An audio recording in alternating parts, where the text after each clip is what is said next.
Oops! Sandali, sandali! Bago ka magpakarga, baka nagsasayang ka lang ng pera. Panoorin mo ang video na ito. Baka makatulong sa iyo. Isa sa pinakamadalas na tanong ng mga ka-DI natin, ano ba talaga ang mas maganda? Premium ba o unleaded na gasolina? Welcome to Minivan Explorer, your home for road trips. Good food, local stories, and hidden travel gems around the Philippines. If you love adventures on wheels, you're in the right place. Join me as we discover towns from city streets to mountain roads, from food trips to culture and history. Meet people and appreciate the beauty of traveling in a simple minivan. Please like, share, and subscribe, and tap the notification bell so you never miss another ride, and you're always part of the next story.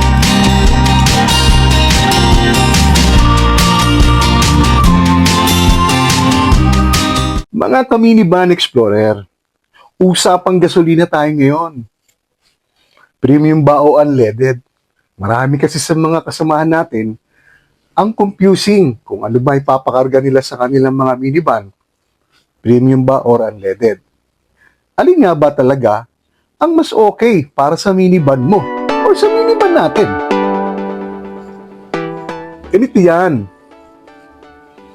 Ang unleaded, ito ang standard fuel na ginagamit ng karamihan ng sasakyan.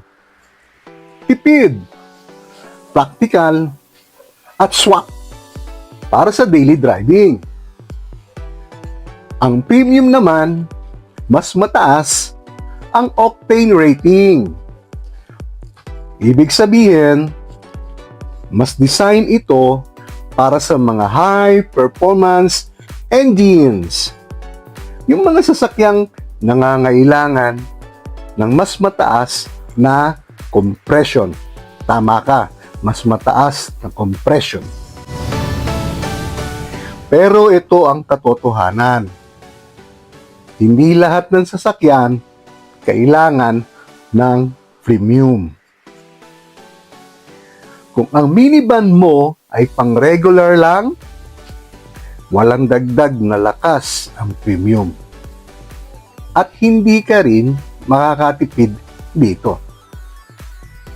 Sa madaling salita, nagbabayad ka lang ng mas mahal ng walang dagdag na benefits.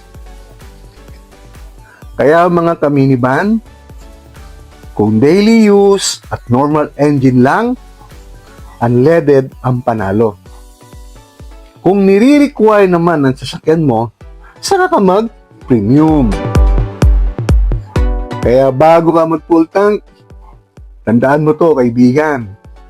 Hindi lahat ng mahal, mas okay.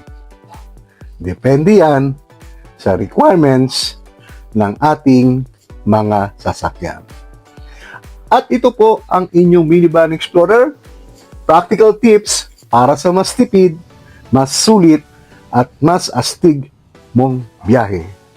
Salamat po at sana ay may natutunan kayo kahit konting kaalaman mula po sa aming featured content today. Thank you, mag-ingat palagi sa biyahe. God bless.